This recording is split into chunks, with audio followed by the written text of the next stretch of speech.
because we are getting to see a considerably lower number of parties communicating their visionary plans for India. This is one of those last questions where the answers will be long.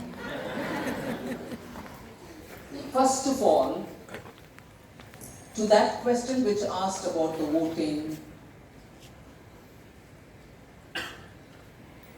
I strongly appeal to you all to assess about India, its past or its present, or about the promises and action for the future.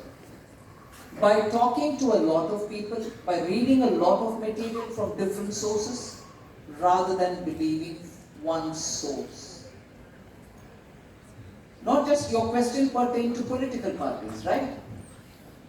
In general, today, the public narrative is quite vitiated.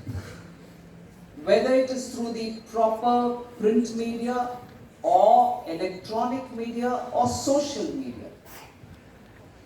It's vitiated because every person who's contributing to this is not checked for his or her credibility. Because we strongly believe in an open democracy, everybody joins in the conversation, but we really don't know how many of them are really coming in with authentic credentials.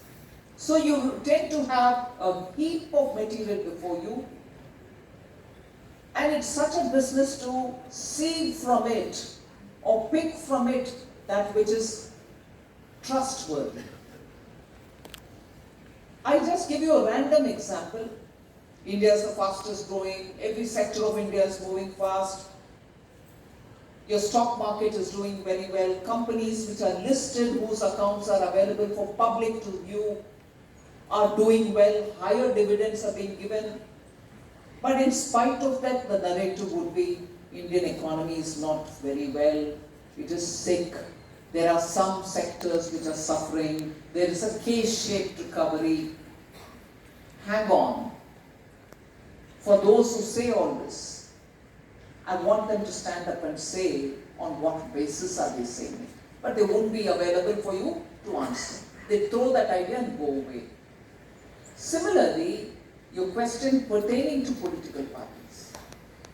There's a lot of narrative thrown, and we are most often confused by the array of information which are mutually contradictory.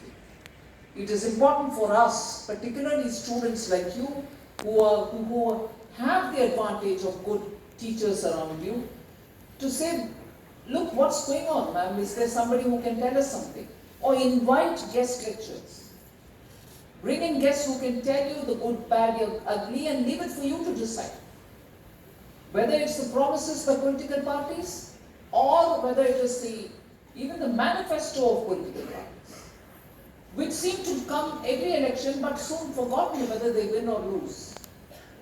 We can't afford a democracy where we as voters remain indifferent to manifestos which are forgotten soon after people come to power. So you have a big business, not just to ask that question, but good that you asked, but more work to do for us to know where lies what.